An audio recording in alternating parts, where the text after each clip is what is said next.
Om Tadvidhi Pranipatena Pariprasnena Sevaya Upadekshanti Te Jnana Jnaninas Tattvadarshinaha. Om Shantihi Shantihi Shantihi. Aspiring students approach the illumined soul via prostration, humility, and selfless service. Then those great souls initiate them in to the Enlightenment science, the highest wisdom of Brahman.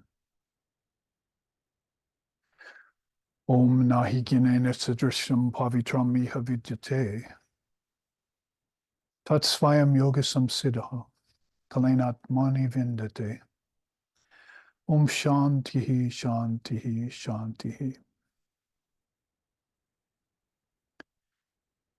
For all aspirants after freedom and truth should know that Jnanam, the highest wisdom, is the best purifier in all the worlds and the best destroyer of ignorance. All souls realize this in due time. Om peace, peace, peace. For there shines Brahman. May that Brahman protect us. May that Brahman sustain us, and may that Brahman illumine our thinking process. May we not find fault with each other, with the world, or with the teachings, and may what we study be a source of inspiration to us eternally. Om peace, peace, peace. May peace be unto us, and may peace be unto all. Om Hari Om, Hari Om, Hari Om Tat Sat.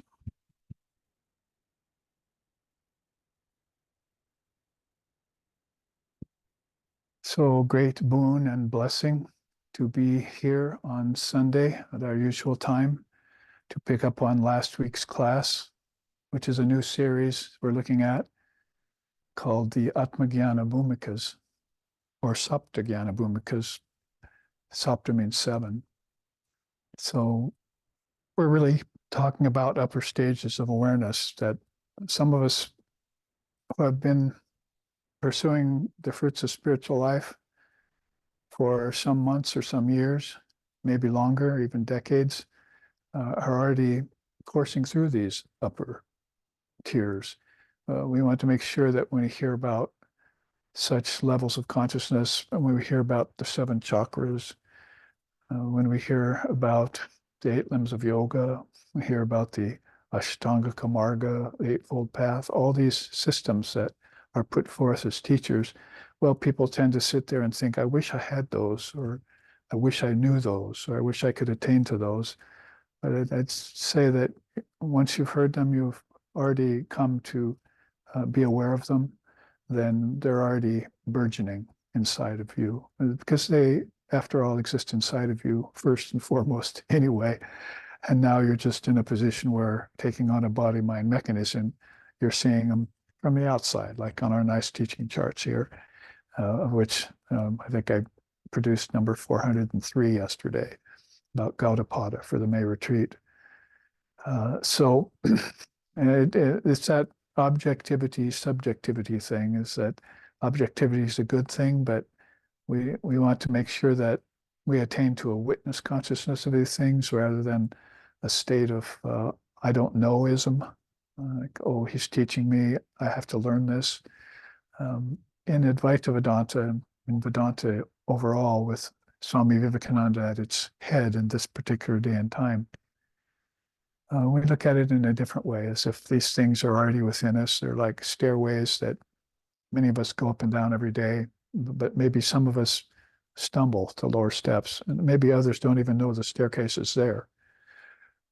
And they have to kind of rediscover it. And the awakening to spirituality, or rediscovering. I was talking to one student yesterday in a very nice series of exchanges we had on the email about desires and karmas and so forth, but also this idea of all knowledge lying within you, that you approach it in that way, when you get the upper hand by having a great path like Vedanta, coming to hear of great souls like Sri Ramakrishna and Sri Sharda Devi and Swami Vivekananda, and you already can begin to assume that you're their children.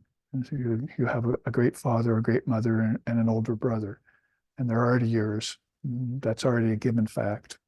And it would be then the same just to follow through with this Jnana wisdom, which I just chanted twice from the Bhagavad Gita about. I find it very beautiful that Sri Krishna, who's always thought about in terms of love and devotion, is teaching wisdom and saying how it's the most important thing for the aspiring soul. So it would be very good if we could have that non-dual perspective when we hear something that sounds familiar to us, and rather than saying, oh, I don't know that, I wish I knew it. I wish I knew what my teacher knew. I wish I knew what the seers knew, and so forth. But they're kind of coming at it from the standpoint of, you already know this, let's just pick it up and brush it off and show you it. Same with your soul, your Atman, your soul with a capital S, not the transmigrating soul. We'll look at that today in these lower states, because most people don't know about rebirth. Then they begin to intuit that maybe that's happening to them, but they don't take teachings on rebirth, like is given in Tibetan Buddhism over the last number of decades, even here in the West. So my point here, I guess, to start out this second class on the 7 upper stages of knowledge is to say I'm very familiar with those. I probably operate at them already.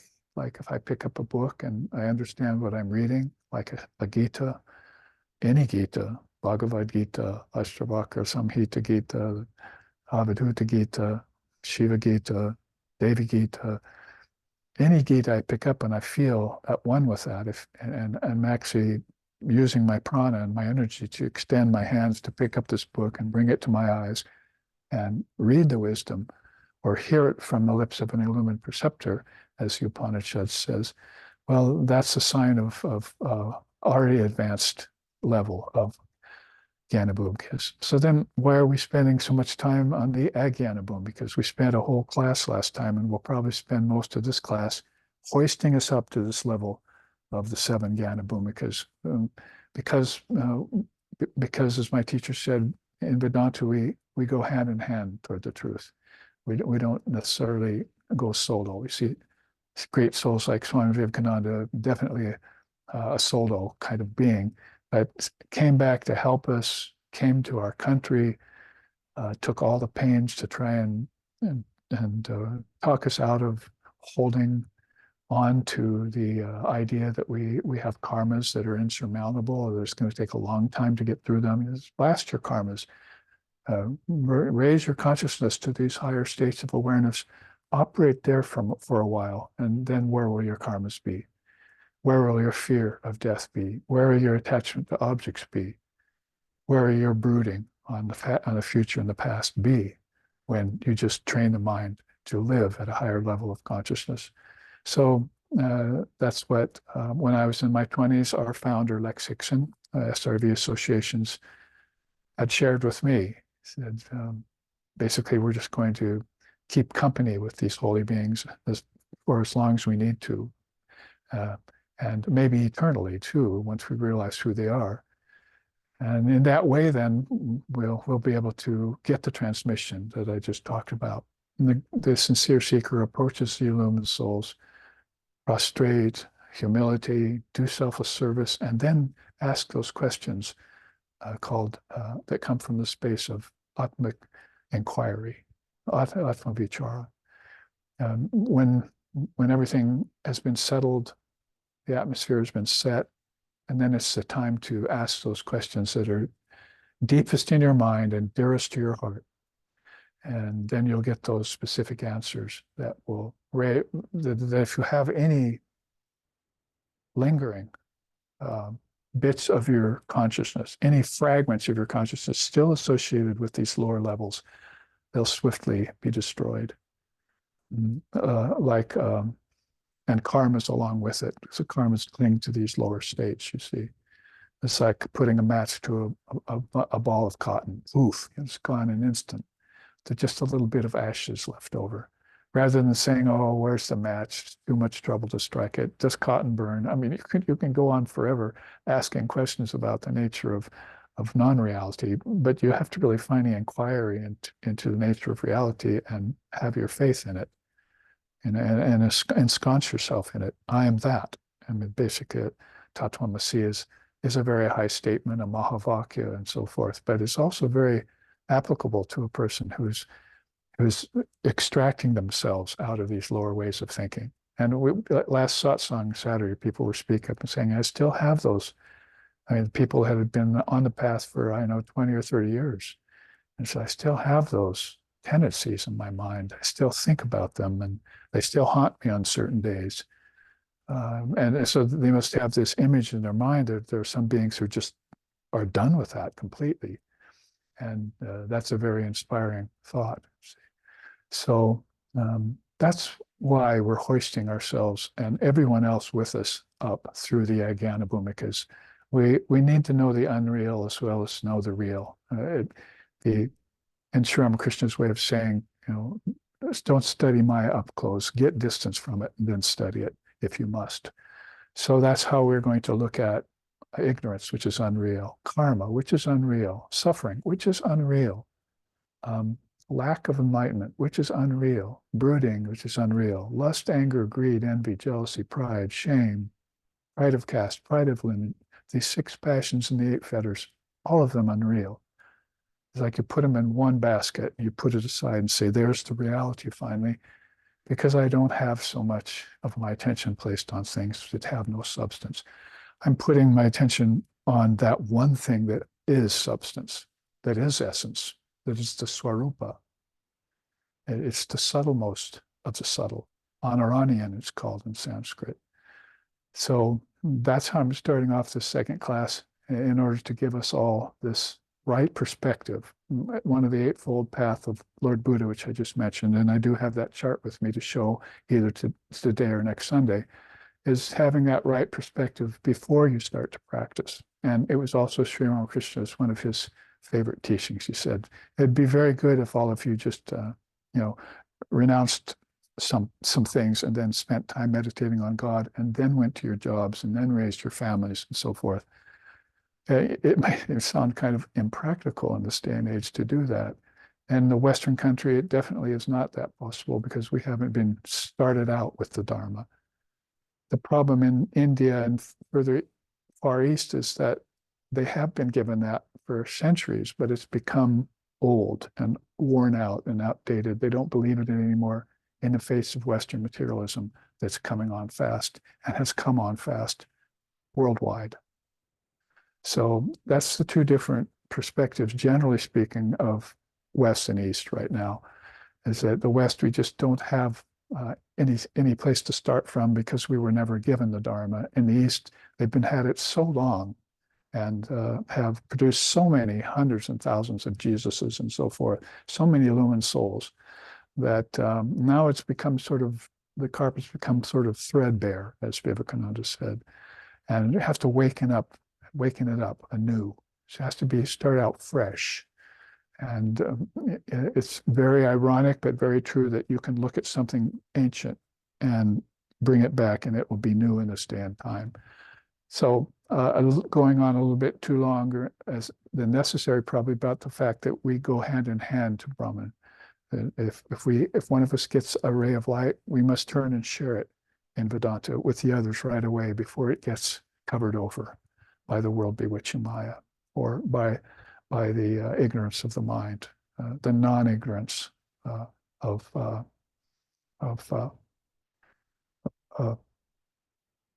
self-realization. See, basically, I'm striving so hard for my own enlightenment that I forget that others are along with me, who are my companions. So Vivekananda said we can have a collective awakening together. If some of us can't get full awakening in this lifetime, and it's probably true in this day and age, the circumstances, and we can try for a collective awakening together. So that's very universal, wide-minded thinking on a part of a great soul. And so to jump to the chase then, or to the climb, as we're climbing up a ladder, we're climbing up an 8-limb tree, we're extracting ourselves up and out of the bedrock and mud and dirt of Maya in the lower realms. And last week we looked at least 3 of those levels of Ajnana Bhumika.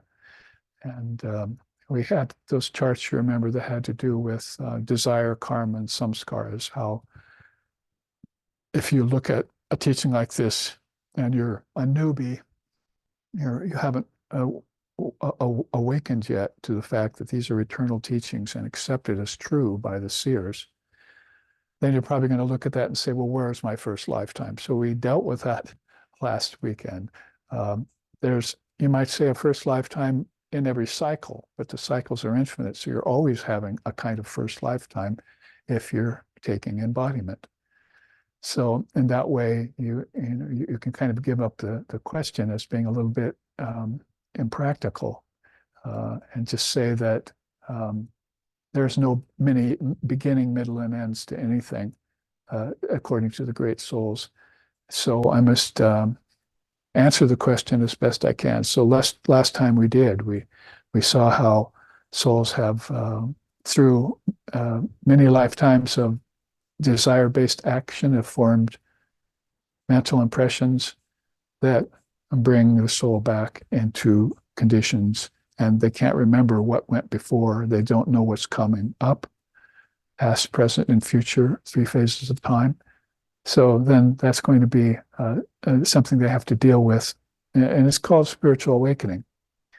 Now, somebody more astute could look at that same problem, and I've had this happen to me before, and say, well, you're talking about rebirth and transmigration and all that, but what is it that transmigrates? And they think that that statement is a final answer to the question. It's like they think they're so pompous, so arrogant as to think that if they just say something like that, that they've heard from some great teacher, that that's going to be an answer to everything. Well, there's nothing that transmigrates.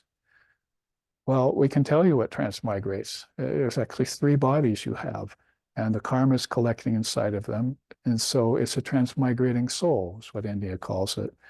And so it's a complex of samskaras, karmas, and desire-based thinking. This is there even in Buddha. If you look Buddhism, if you look at the 12 nidanas or links. So you can't ask a question like that, feigning non-dual understanding, but not understanding that to say that there is no transmigrating complex, is just kind of a statement of your own ignorance. So this is why great souls like Lord Vasishtha have given us systems like this, so they can show us how we got into the predicament of darkness. At the same time, they're saying it's like darkness in a cave, and if you bring in a torch, it's gone immediately. So that's why I started out this class saying what I did, is that you can bring your mind to a higher state of vibration by studying teachings that vibrate higher than secular teachings.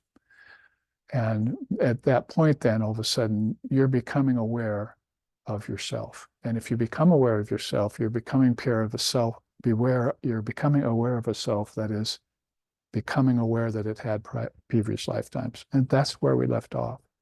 So in the standpoint of the transmigrating soul that's having many lifetimes, it remembers them back in its body-mind mechanism complex. We're speaking at that level. And it's all of a sudden, at first, it's completely unaware of what it is, who it is, where it's going, where it came from.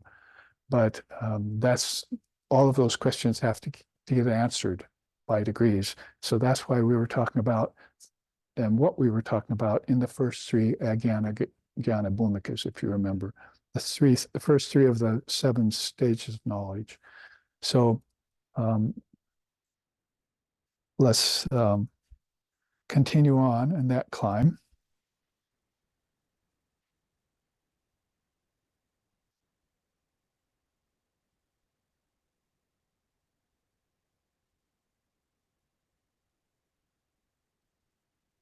And I'll call up my copy here.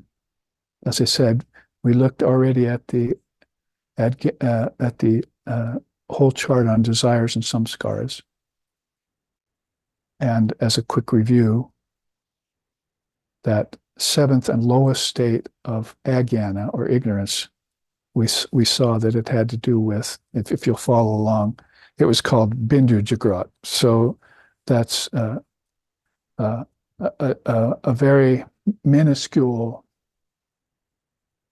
state of waking. In other words, a bindu can be a very powerful thing. It's a concentrated, like the third eye bindu. But down here in the lower levels of consciousness, you're talking about a consciousness, a body, mind, ego mechanism that's very limited and very dense. It doesn't have any wider view. Like just being born in the womb on earth and not knowing all your life that there's anything higher than physical matter. So that's a very dwarfed view of reality. And then other souls are born and they're immediately asking questions about the limitations of the mind and ego and intellect. And they're beginning to expand their wisdom and their knowledge base. They're beginning to do austerities that purify the senses and that they're beginning to outgrow their attachment for objects. Right away, you see people turning up their nose at the things that most of the world is coveting. Most of the rest of the percentage of humanity is covering. Myself and some people I can think of included in our young lives. We came very young to the fact that what society was giving us was not very desirable and not very high.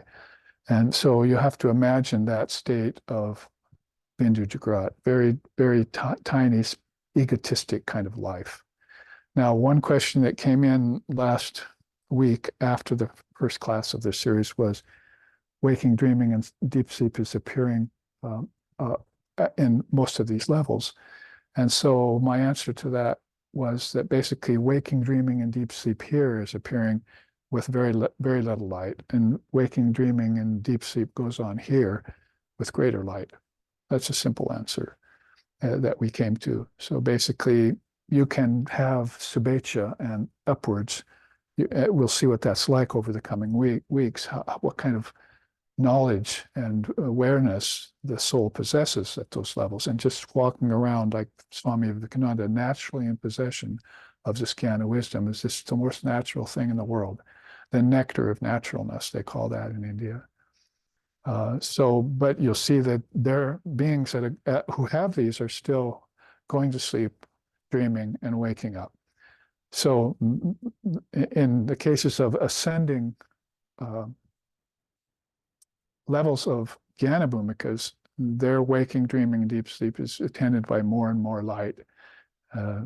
Some of the light, as we'll see today, has begun to shine upon this benighted soul who's still pulling itself up and out of darkness. And we'll see that what that darkness consists of.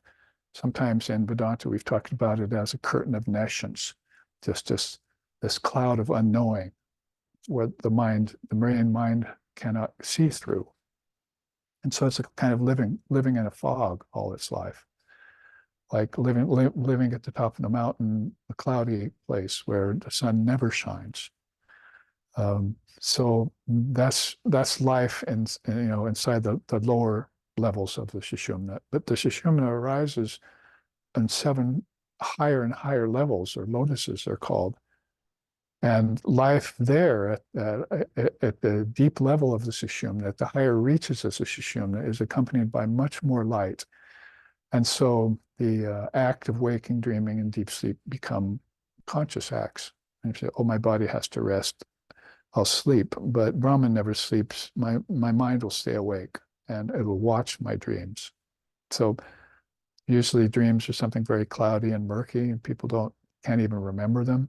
When they do remember them, they don't know what they mean. So when they do remember them, they want to know what they mean. They go to some teacher, some guru, or some Sufi sheikh to get their dreams interpreted.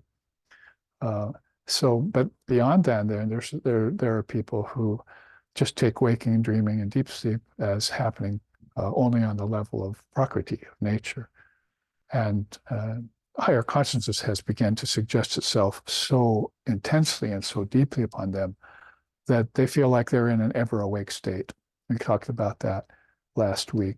Yogic insomnia, I called it sort of humorously, you see. So we talked about these lower states. We went through it. You can see it there. These little teaching points.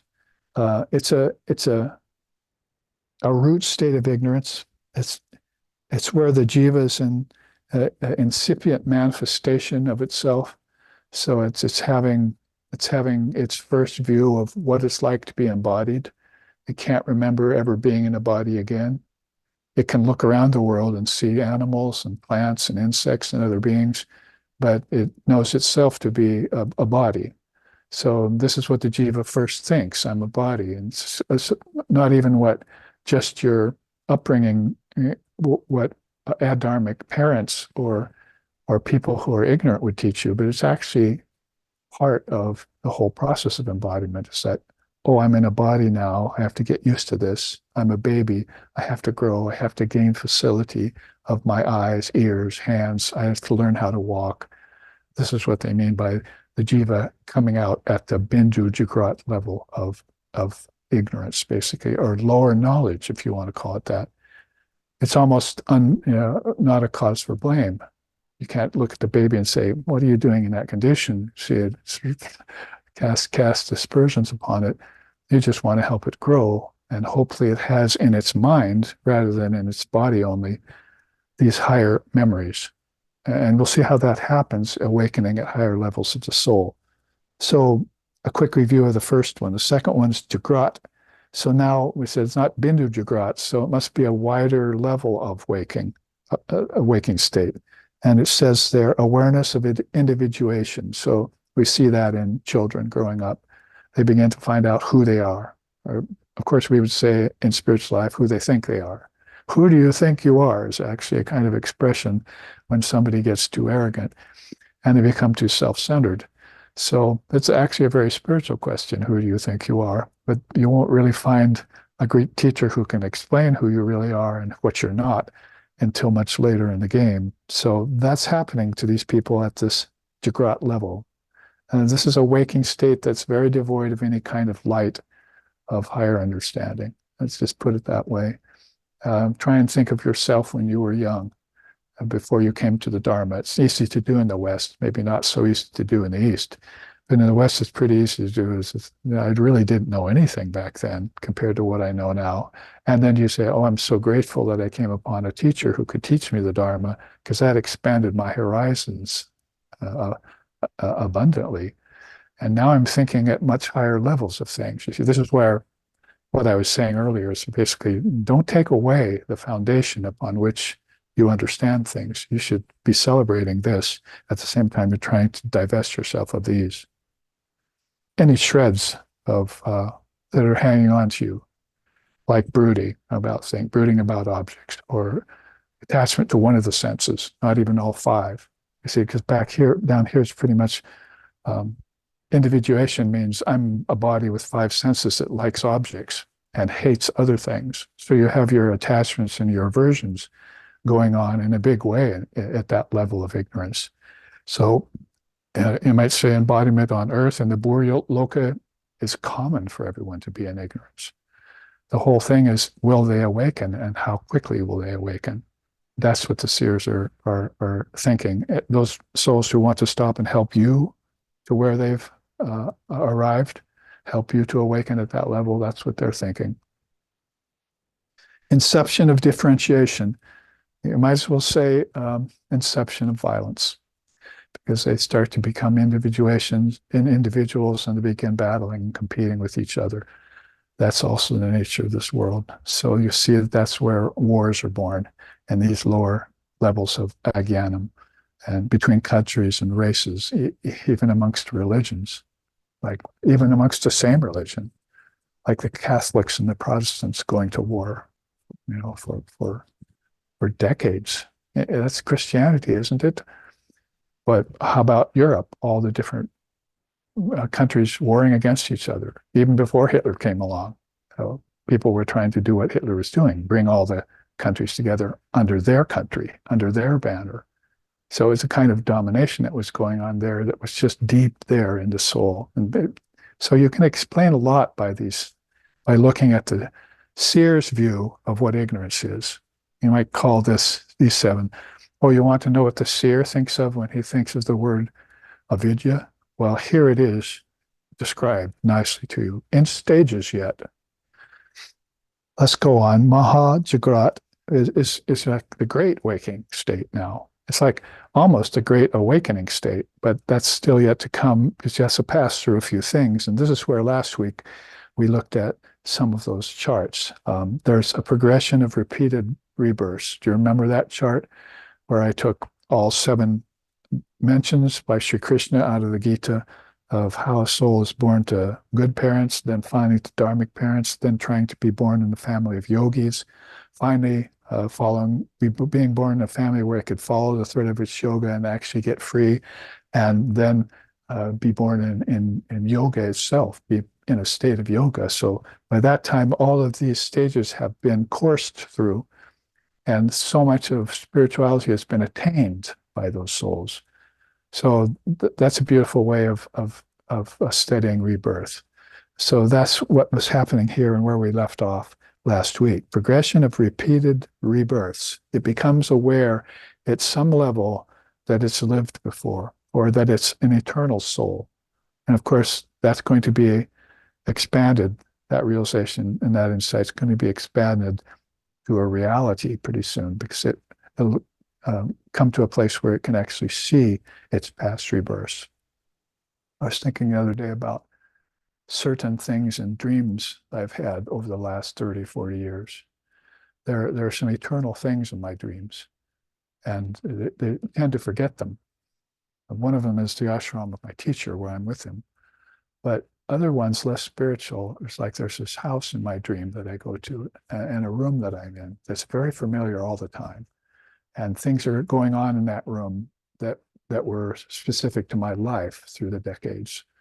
And so I forget that room quite a bit. But then all of a sudden, I'll be waking up or falling asleep. And all of a sudden, I had that dream again about that room, that house that I go to all the time. And sometimes I have a dream about my father, who's with me, talking, living. And my thought in my dream is that he's passed already, so I'm meeting with him, his soul.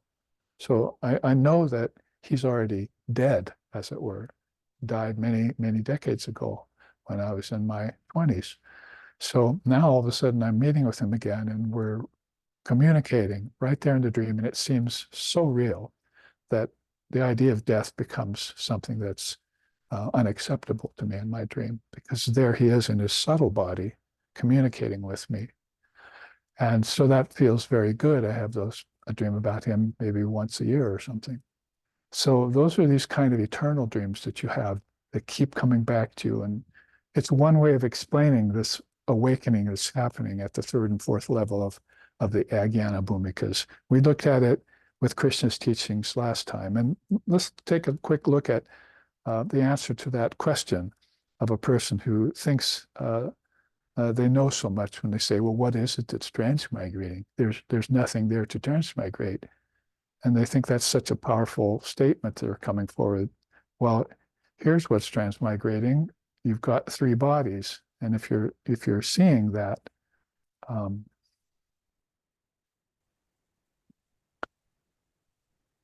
that chart that I'm referring to now, you can see how Holy Mother taught about this.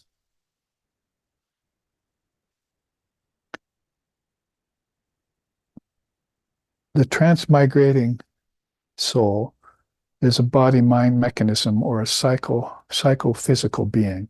So it's a collection of component parts. If you remember 2 weekends ago, we were talking about the Puryastika body that Krishna teaches about, the eightfold body. That was a very old version of this composite that goes from place to place. And so immediately you'd have to say, so that the understanding is established first, is that the soul does not move. It doesn't go anywhere. It doesn't get reborn. So when you ask what's being reborn, obviously something is. It's just that most people think that in higher philosophy that what's being born has no substance to it. Well, I would say it has substance, but it doesn't have essence to it necessarily.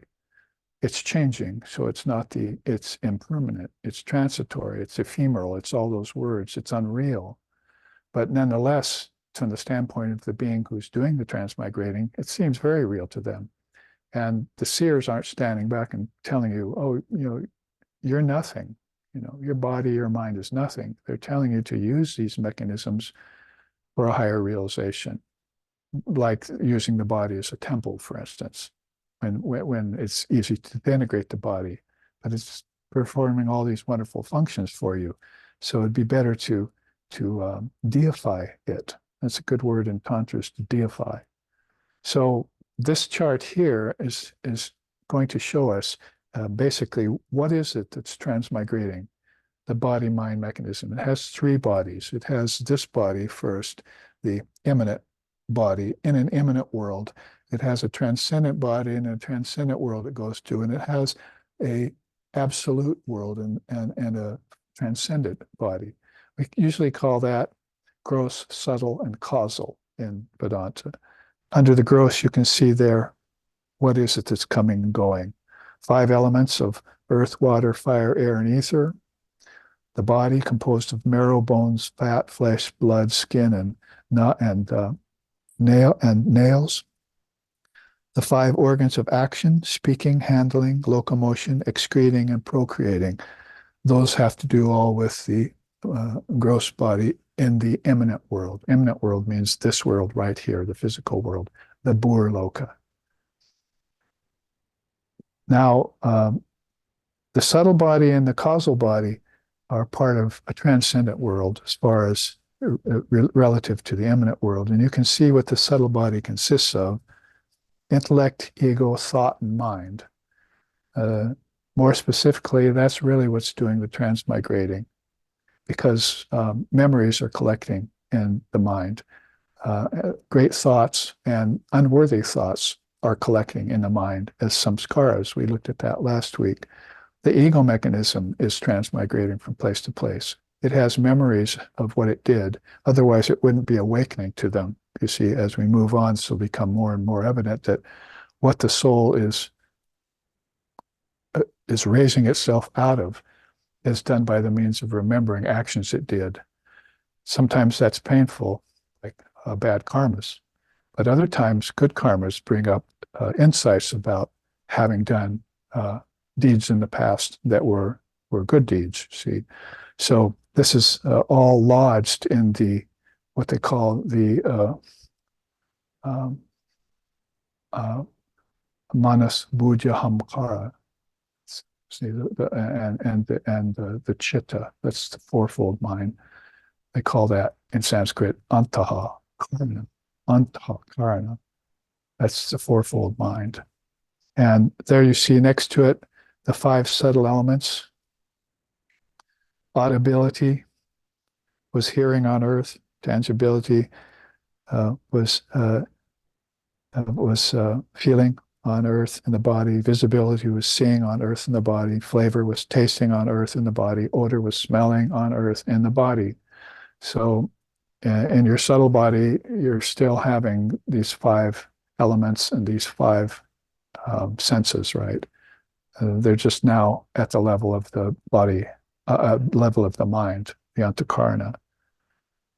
And those are having experiences, let's call it, of heaven right now. And so this is why in India, they became aware of the fact that they needed to get beyond the heaven-aspiring senses. That's a direct quote out of the Svetashvatara Upanishad. They went beyond the heaven-aspiring senses and they beheld the Atman. That was in the heart chakra.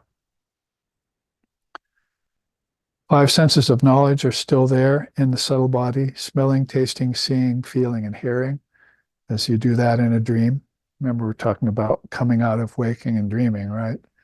Into a level of cognizance. And then the 5 modes of life force are found: inhalation, exhalation, circulatory, ascending, digestive, and distributive. So those are called the 5 pranas, or the 1 prana in 5 forms. to quote Swami Vivekananda.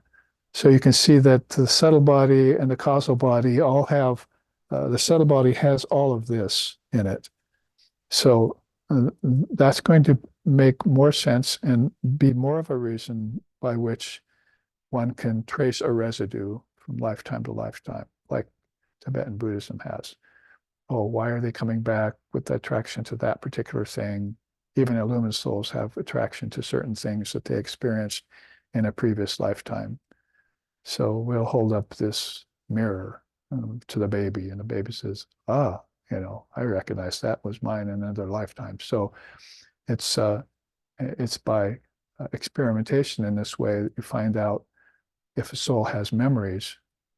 I remember a person about talking about their parents. They were Hindus. Parents put vegetables and meat in front of them, and so one of the children decided to eat it all, and other children didn't. Just thought the meat wasn't food, and just ate the vegetables. So that's the way they raised the children, according to their samskaras. And so that one stayed a Hindu vegetarian all his life and just ate vegetables and rice and lentils and so forth. So it's again proving a fact that we have these memories in our mind by which we've lived before, these samskaras. And if the people who are outside of us in the body already, when we come into the body from inside, because we come from inside to out, know about the art of spiritual training, then they'll produce this in front of us. They'll do these experiments, or they'll base your life on these truths that have been realized by the gurus, by the acharyas, by the sages and saints and seers, and by the example of the avatars. These will be more real and more important than anything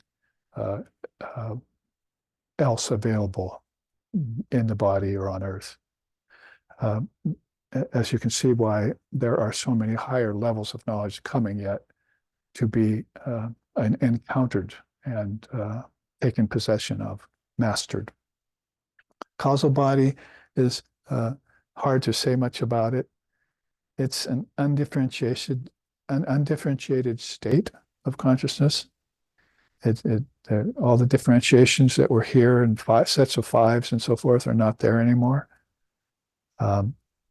Intellect ceases to vibrate there. So even the buddhi has become transcendent. It's leaning towards transcendent in the Atman. The mind is existing, but it's in a very subtle state now with seeds in it, seeds that haven't manifested. The gunas are resting in equilibrium, which is important. The three gunas. The condition of deep sleep is there, and as the ground of the of the causal body. So you could see how it would be awakened to naturally as the soul matured its inner facilities, its inner qualities. Another beautiful point about it is that it pre-exists the physical world. So out of this body will come your subtle body, and out of the combination of those two will come your gross body, from evolution out and then involution back in. Lord Copula says in Samkhya, sancharaha prati sancharaha. He said there's an evolution out of all the tattvas, from the causal state to the subtle to the gross. And then there's an involution back inward, back to the source. The source we haven't talked about yet, Turiya, you see full absorption at the very top of the 7 levels of Jnana. There is a great goal. As we talk about this, we want to keep that in mind. And then it's the cause of the subtle and gross bodies, the causal body. So it really makes us begin to think about, well, my body here on earth, what condition is it? Is it healthy? Is it unhealthy? Is it strong? Is it weak? Is it adequate or inadequate? Is it long-lived or is it short-lived? All these things are characteristics that happened that are held back in seeds in deep sleep. So this is why beings began to study their deep sleep state and the seeds therein, not only to find out the great the great science of spirituality, the original Adi Daiva Vidya, Adi, the original Daiva, divine wisdom of how all of this happens. Not only for that reason, but also to find out how they could live fuller lives while they were in the lower worlds or subject to people who needed to be awakened to their higher potential. Another good reason for that. So there are many quotes here by Holy Mother. You can look in the book Footfalls of the Indian Rishis to read her quotes about transmigrating, because she's got very good things to say about all of these things. But I wanted to go to this chart in accordance with this level of Jagrat to show you what it is that's transmigrating and what the seers all acclaim to be what's going from place to place.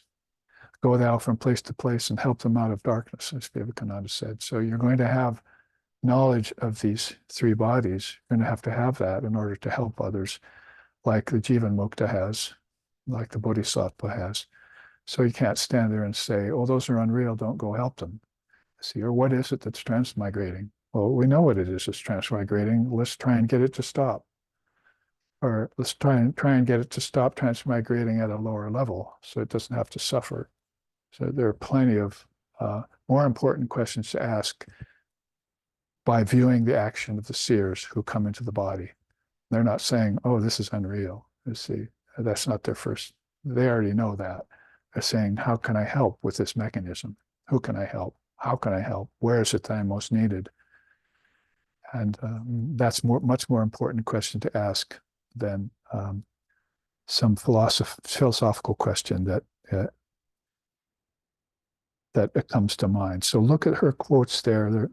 So many of them are so beautiful about following the course of reincarnation. In fact, let's read Sri Ram Krishna's at the bottom of this chart. Following the Maya of knowledge, step by step, one attains the knowledge of Brahman. So here it is. Isn't this the Maya of knowledge dense down here? And then it becomes the knowledge of Mahamaya up here. So he's aware of this. Following the Maya of knowledge, step by step, one attains the knowledge of Brahman. This Maya of knowledge can be likened to the last few steps of a stairway. Next is the roof. Some, after reaching the roof, go up and down the stairs, which is to say that they keep the ego of knowledge for helping others. For tasting divine bliss, and for sporting with the devotees. So three very good reasons there why a soul comes to earth in the body, according to Sri Ramakrishna Paramahamsa Dev. So I think that's a kind of important step, that when it goes from Bindu Jagrat to Mahajagrat, we have to know that the soul started out with a very dimmed down, tiny little view of itself, began to become aware of its individuation, and was inflated with the thought of that. You can see how some of that's still persisting at 4, 5, and 6. Then finally reached a place where it is getting an inkling that there's something more to itself than just this one life alone. And people are having experiences that are inexplicable, that come from experiences in their past lifetimes, and they can't explain them. So they'll go to psychologists, or they'll go to different kinds of people with worldly knowledge, and to get various sorts of answers. Basically, it just shows that this is going on in the mind of collective humanity here on earth. Let's look at the fourth level, Jagrat Swapna. Now we take up the word for dreaming in Sanskrit. So Jagrat was the word for waking, and Swapna for dreaming, and Sushupti is the name for deep sleep. So you can see how we're coming up from a very darkened place of waking to a sort of a little bit of evolution, then to a wider view of the individual self. Finally, Jagrat Swapna means that, in a sense, you could say, I think maybe this life is kind of dreamlike, or it's not actually real, as this philosopher she'll start to tell you. Basically, I think I'd rather spend time in my dreams, or I'd rather spend time retiring from the world, and out of ignorance, of course, not out of any greater goal. So this is still at a kind of darksome level. So you could see the teachings there. At Jagrat Swapna level, the soul begins to seek sovereignty over nature, and it gets attached to objects that way and labors under delusion.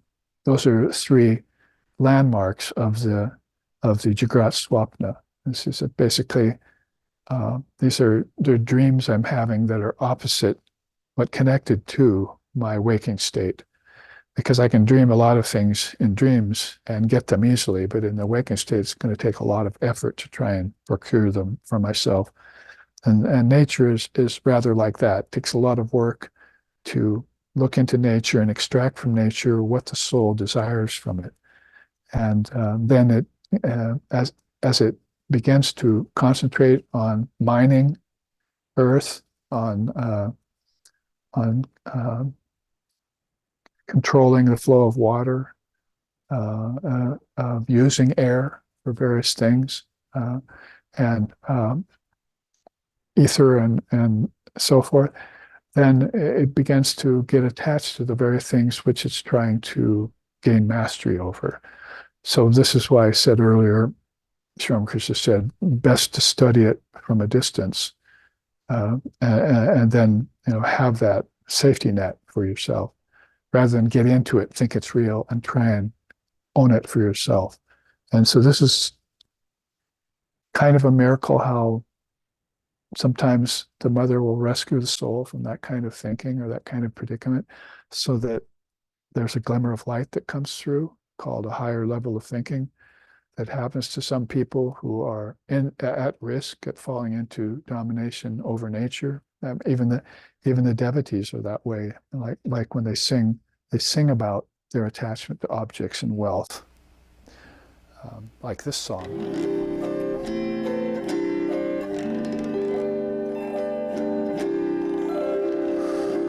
Nama japane kyun chordiya Ramana, japane kyun chordiya Rama, nama japane kyun chordiya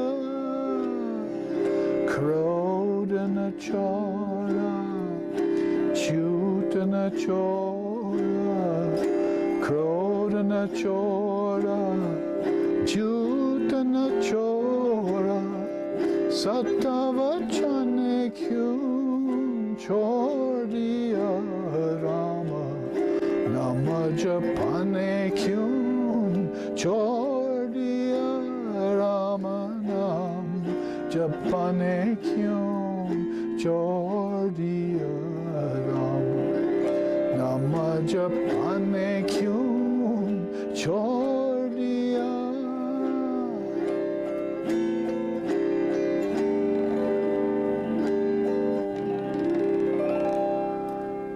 As his Ram Navami was last week, so we're singing this beautiful Ram Bhajan, and wherein Kailas sings, you flatter the millionaire and forget to praise the Lord. Though the Lord is the owner of the entire universe, your mind dwells constantly on sense objects and mundane habits, tempted by that which has no eternal existence. Is it for the sake of these fleeting things that you have forsaken the precious gem of the Lord's name? So tell me, O mind, why have you given up uttering the holy name, when you should be renouncing instead your anger, deceit, and dishonesty?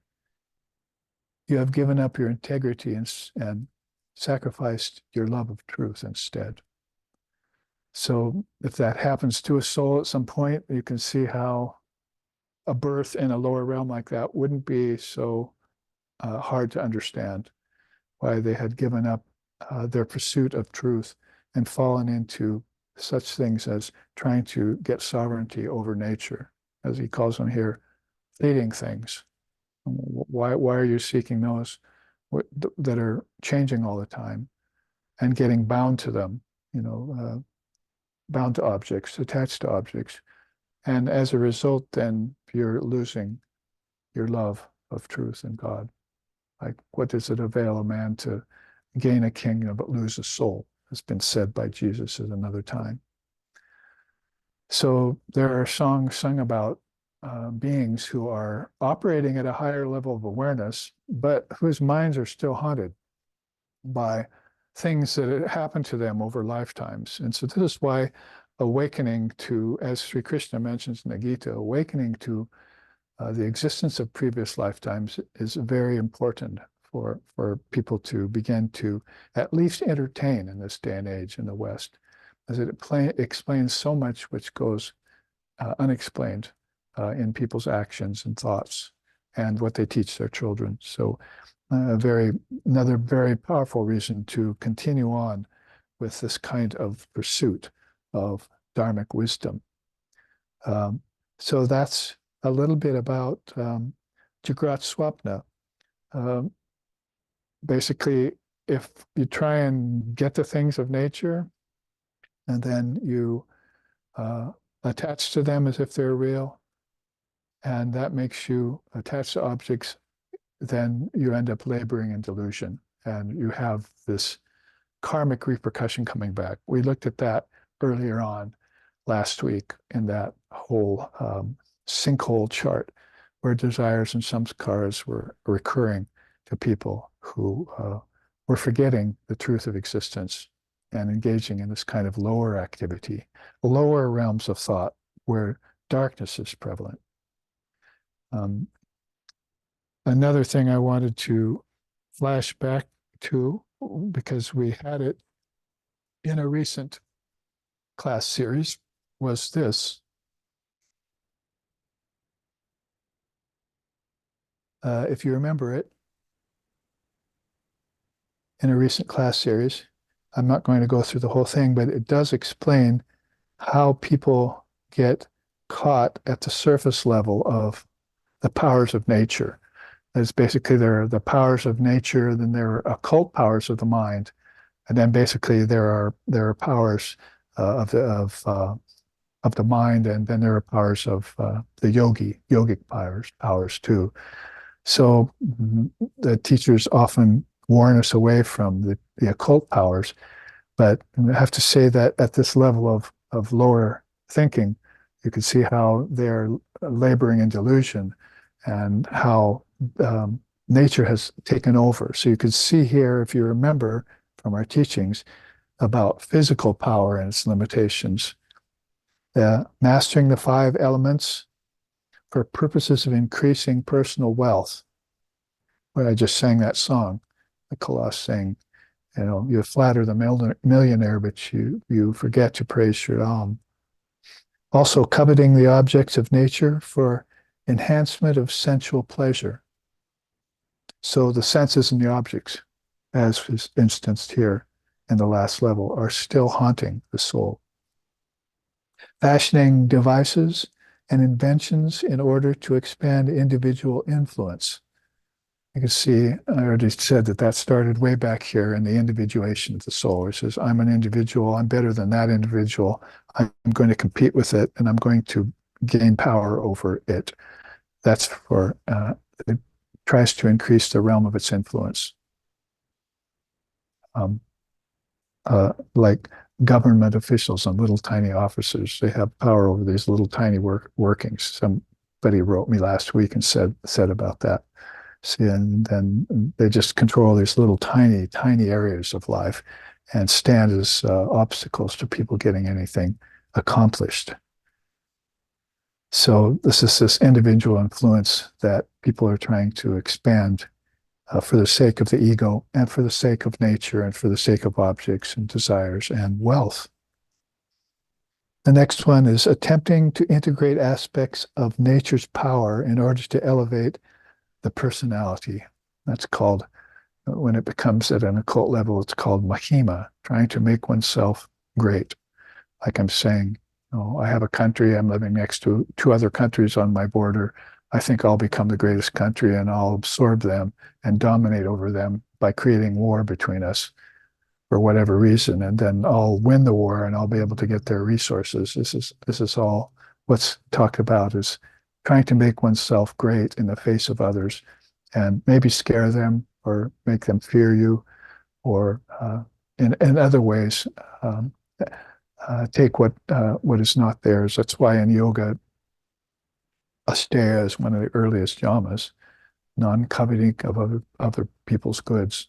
The Ishavasha Upanishad says that right out the front. Do not covet the goods of others.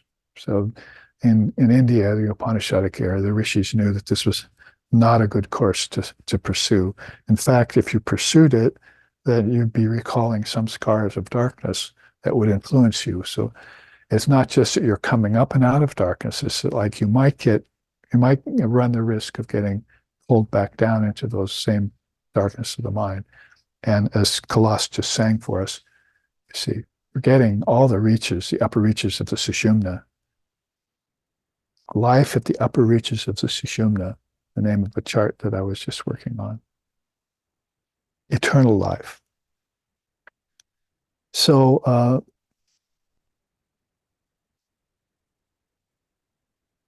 basically, what is not here at these lower four levels we're discussing right now are these things on the right-hand side. The thought comes forward: God does not exist. There is no soul. Worldly knowledge is best. Matter is all there is. I seek only my own good.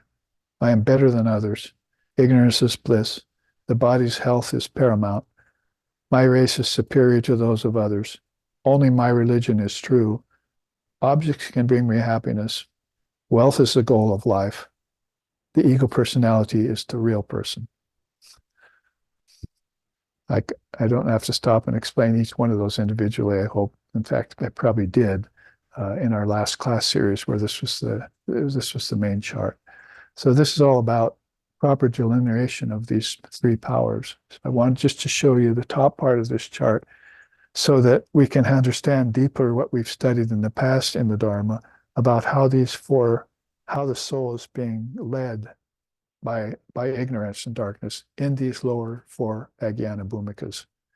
And so unfortunately, that's a newer chart, so it's not in Footfalls. But look back on this class, and you can read about the occult powers, and you can also read about the powers of the yogi, and you can also read about the 6 great powers of God. Those are all up here, you see. But down here, we've got those physical powers and those occult powers. So I wanted to show that to you once more. Let's go on to the 5th level of Ajnana Bhumika. We're rising up and out of these tendrils of darkness more and more. Whereas 4 was called Jagrat Swapna, this is called just Swapna. And you can see the change in the soul. It gains, that is, the transmigrating soul. There's no change whatsoever in the Supreme Soul. The Supreme Soul is what's looking on. And in fact, the seers who gave rise to these levels of knowledge at different stages of time in India are that great one soul who's looking on. They've realized themselves to be in union with that, to be one with it. So this kind of witness consciousness begins to happen here in a small way by gaining objectivity. Before you were attached to the body ego mechanism, the ego had to have some experiences of suffering and also some experiences of how pleasure is limited. And both of those things are a kind of pain. Father of Yoga calls those pain-bearing obstacles. So when the soul begins to have those and tries to wiggle out of them, karmas, some scars from the past, and diseases of the body, and restlessness of the mind, basically are the three classifications, then it begins to withdraw a little bit. And so it gains some objectivity and it examines life's events in dream. So this can happen in daydream even, in some sort of early form of meditation called rumination or contemplation. If that happened to me, there must be a reason, kind of thing. And why can't I, why am I subject to that? And this is where strength is beginning to accumulate and weakness is beginning to go away. So we wanted to look at that in terms of weakness. This is another chart we used quite long ago, but to explain this gaining of objectivity and unveiling life's events in a dream, it begins to awaken. Remember these things when it wakes up from dream. So dreams are beginning to suggest itself on the waking state. And that's a very important shift. So if you were to look at this chart, we'll just look down the left-hand side of it. As you can see on the top, if you want strength, you go to the right. But if you fall into the clutches of weakness, you go to the left.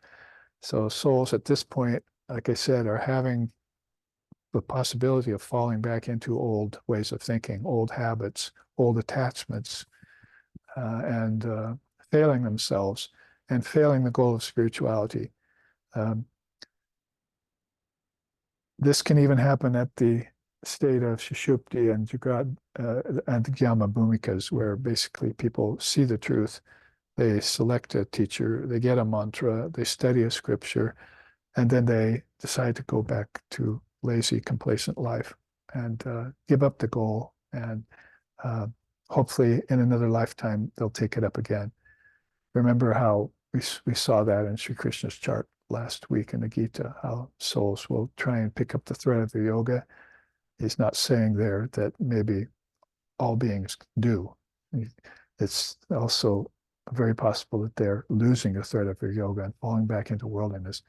This is why getting a good set of parents is very important, dharmic parents, that they have been doing that for so many generations and generations in India, where these teachings are given to them. That's why we have such a host of them to look at now. So we were just talking then about how your objectivity is being gained, and you're beginning to examine lives in a dream. Life, maybe thinking that, I've lived before, or maybe the dream state becomes more favorable to you, so you spend more time sleeping. There's all sorts of risks here too, based on weakness. So you can see how this column on the left-hand side runs it down real quick. Basically, there's a severed connection between the mind and energy. So you don't have the energy to follow through. Very important for people to know that the prana needs to come under their control and remain with them. And so that you can master that, the fourth limb of yoga. That's pranayama. So Father of Yoga is giving you practice how to do that. Conscious breathing every day. Conscious thoughts, mindfulness, they call it, and so forth. Don't let the connection between the mind and energy be severed. Then next is life force moves unevenly through the nerves and nadis when that happens. And so the body can't control its actions. The mind can't control the body. Then lethargy of the body, dullness of the senses happens. This is very reminiscent of these lower stages of Ajnana Bhumika. And also, if people die in this condition, is also a reason why they're born without knowledge. They're going to need a lot of help, Vivekananda said, if they're not born with this innate knowledge of the upper levels. And he's just as well admitting that there are a lot of souls who are born devoid of remembrance of these higher levels of wisdom, and that's why they're taking an inferior birth. But he's not saying they're cast to hell. He's saying they're going to need more help from us. a beautiful quote that he says about that. So after the body becomes listless and the senses become dull, then loss of discrimination around proper food happens. You see that happening a lot nowadays, is they're just eating very unhealthy food and they're eating much too much of it. And so the idea of moderation goes out the door and health suffers as a result. And no real nourishment is given to the body that can help the prana remain in contact with the mind. See, we've done several charts and several retreats and class series on this very phenomena to try and help people correct their relationship with food and energy. So unfortunately, this is a staircase going the other direction than what we just talked about in the previous chart. It's going deeper down into this darkness. When this connection between energy and food is lost, then the breakdown of the immune systems happens. So this is where illness sets in. So disease and illness is one of the real problems of a person who loses their health. Natural immune systems suffer. And these are the reasons why. A lot of people can get diseases and not know the reasons why and go to so-called specialists. But this is the main reason why the yogi doesn't have to do this lifetime to lifetime, is that they have these connections with the prana. The nadis are open from the lowest to the highest, from the root chakra to the sushumna, up the sushumna to the sahasrara. These are open, and so they're not suffering illness, and they're not suffering attachment to objects like food and other things that people are suffering when they lose these important connections. So the immune system suffer. That's one of the signs. The balance of the in-breath, suspended breath, and out-breath gets compromised. That's why if they see you in such a state, then some of these teachers will say, well, let's have you breathe.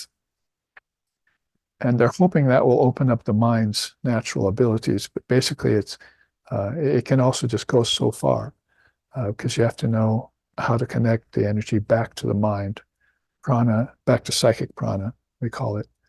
Not just prana back to a healthy body, but prana back to psychic prana, because that's what's going to light up your thoughts or reveal to you that there is such a thing as higher thoughts that you can live at. You can master and live at that higher level. That's called a Jnana Bhumika. Not a Jnana Bhumika, but a Jnana Bhumika. So that's one of the ways they'll catch a falling soul. See, like they see him start falling down the ladder, say, grab him by the collar, pull him back up, breathe. You see. So that's sometimes a last ditch effort for these souls. If they can just breathe and get their energy back, they can turn their life around. And then comes the thinking process becomes easily confused when you aren't breathing. You can see confusion and confused acts going on in people. And they're just not getting this natural, open recourse and access to one of the most purifying elements in all the worlds called prana. The prana has deserted them. Then violent acts are perpetrated due to erratic prana. Mind gets imbalanced, loses conscience and memory. Life is beset with doubt, fear, guilt, and remorse. Remember, all of this is happening where? In the waking, dreaming, and deep sleep state. You're falling back into a very minuscule little type of cycle. And they say, millions of souls are on the larger version of that cycle called the Kala Chakra or samsara, the wheel of samsara. So this is describing what the seers have explained to us in different ways. You could, take a hologram right here and just have this cycle dip down into this 7 levels, and see how souls are just coming into it, coming back out of it, being reborn again into it, and partaking of picking up the thread of their last lifetime, which wasn't a very strong thread. If it was a strong thread at all, it was a strong thread leading downwards. And this is where you see people having problems with doubt, fear, and remorse, guilt, and so forth. Quite often, conventional religion doesn't help that. Psychology doesn't help that. They're trying, but there's much better and more direct ways of recovering a soul from that kind of darkness. Breathing, again, being one of the first that they'll go to. Then the body and the brain become subject to multiple diseases, and death and rebirth and ignorance take place. It's probably that's the path of falling into weakness. And now we know why Vivekananda said the only true sin is weakness. So he chose that word and that tendency of people and replaced the sin of so-called damnation and hell and brimstone and fire and all that. Just put that aside and said, that's just a loka you can climb out of, but this weakness is the greatest actual sin, because your soul is never a sinner. It's always perfect and divine. But you're on your way to it. If you're climbing up and out of, using the stairway up and out of darkness to higher thoughts, then you're going to want to have something very strong to remedy such a condition of such as weakness. So it's really very well put. And there's this opposite side to it called strength, which moves upwards and inwards. The soul intuits the need to purify the physical nadis. You might say that's beginning to happen, right? There's some objectivity. I need to purify. I need to get my body healthy again. I need to breathe again. I need to keep my thoughts vibrating at a higher level. And they began conscious breathing exercises and sattvic food that will animate the prana. You see, prana is waiting to be animated, as it were. External senses become pure and connect to the inner senses. Shall we go back to this chart again and show how your subtle body has inner senses, right? So you've lost connection, evidently, if you're in this condition.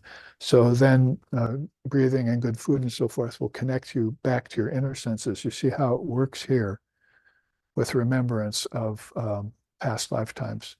Is that why is it that you are beginning to become objective? And why is it that you're beginning to examine lives as if in a dream? It's because in the past you had connection of your prana with your mind. And that was a good lifetime you lived. So now it's beginning to dawn on you that you're missing something. Something very essential is being taken from you. So say there are many robbers on the road of life, as Vivekananda used to sing in one of his beautiful songs. And so you have to make sure that these don't steal away from you this precious mind, prana, thought of a spiritual kind. They don't rob you of that. And so this is, you might as well, as we go through this in the remaining minutes, we might as well be showing you how these 7 lower states are actually turning into higher states. It's another way of saying it. So the psychic prana flows to make thoughts buoyant after the external senses have become pure and connected to the inner senses.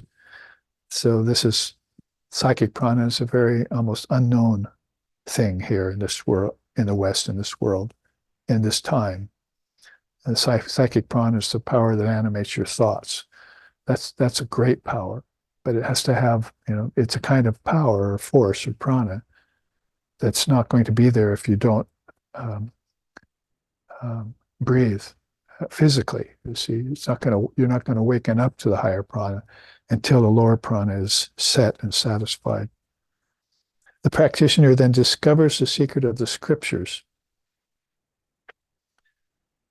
A guru appears in life first, and then a practitioner discovers the secret of the scriptures. Then the intellect perceives its connection to Mother Wisdom.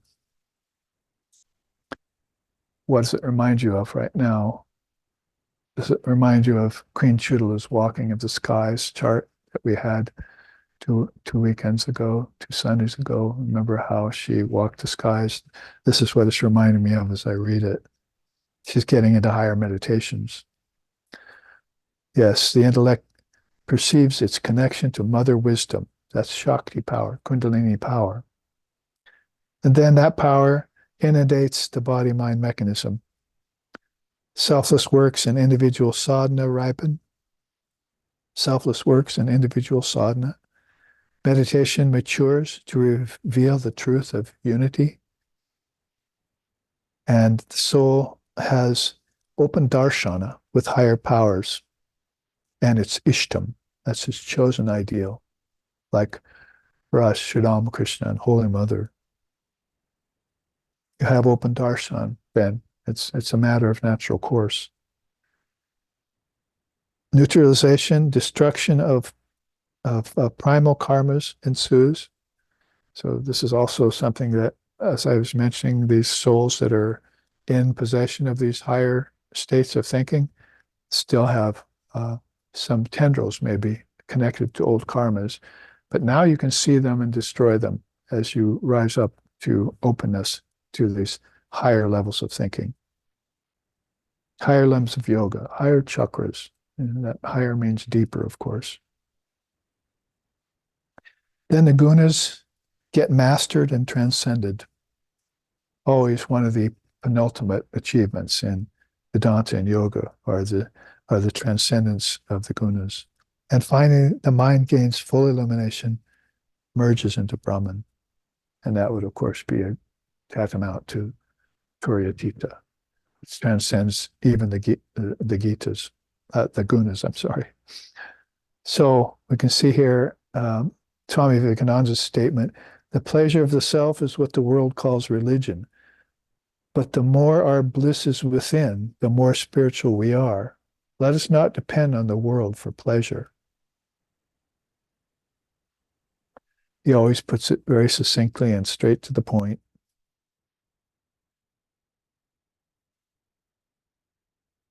So let's not have any weak links, is kind of what he's saying here. In the mind, all the links need to be strong and connected eternally in order to keep this weakness from happening so that rebirth in the lower states could happen to a soul. Like I said, they're thinking, if these beings are born in a materialistic country and they're not getting the teachings, how quickly can we fish them out of that problem? So let's send a great soul there. Let's give them the Dharma teachings and see what happens.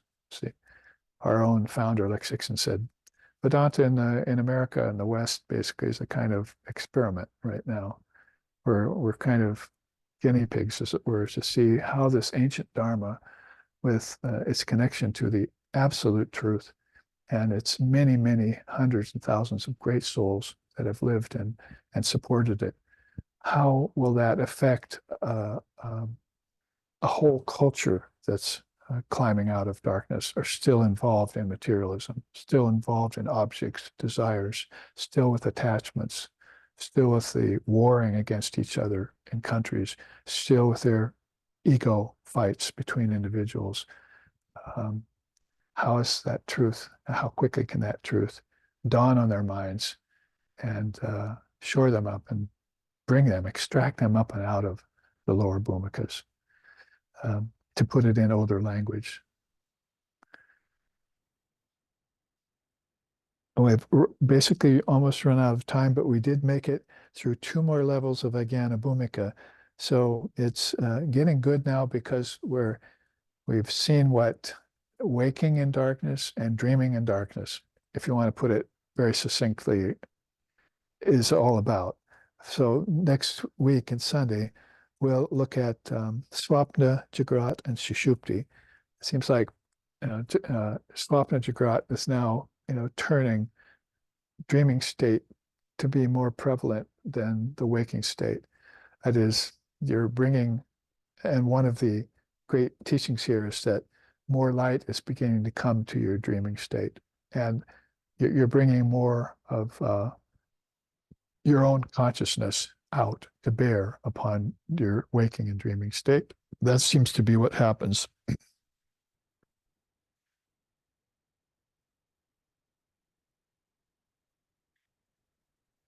In fact, that's what happens at 6. You see there, it renders the waking state lucid. So people used to ask me about that. How do I have lucid dreaming? And I said, by having lucid waking. So basically, your acts and your thoughts in the waking state will affect your dreaming state positively. And when the dreaming state becomes lucid, then you can see through the dreams and you could see the seeds in the deep sleep state called the causal body, right? We looked at that. Remember, these are all in accordance with gross body, subtle body, causal body, this complex that's transmigrating billions of times over in cycles that are endless and beginningless, like and lower dark, some kind of levers of these cycles that you do not want to be caught in, like always being born at a higher chakra, always passing away at a higher chakra. So in India, the Mahabharata and teachings like that say, these beings want to, at the time of their passing, you want to read them the scriptures. You want to, the Upanishad says, recall to them their past good deeds because the mind is losing its natural energy, prana, at that time in many cases. And so they might begin to forget their wisdom and not be able to take it with them past the Kirtan nations and back again. So that's where rebirth in the lower 3 worlds will take care. That's what's transmigrating into the location of the lower 3 worlds.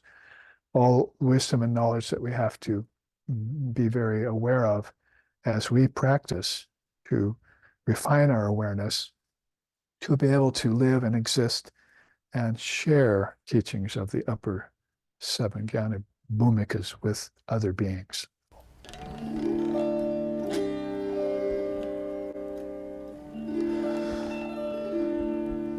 Laja pata vritti nicham sharadam jnana daite papejo nadara shaksha pranamami mahor mahor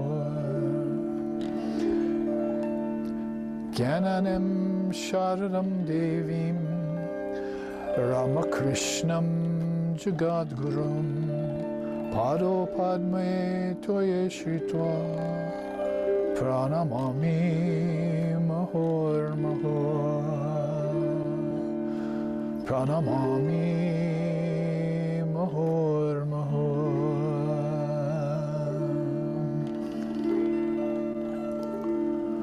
O Ramakrishna, teacher of all, O Sharada, goddess divine, in bosom holding those lotus feet, salutations to both ever be of mine. Om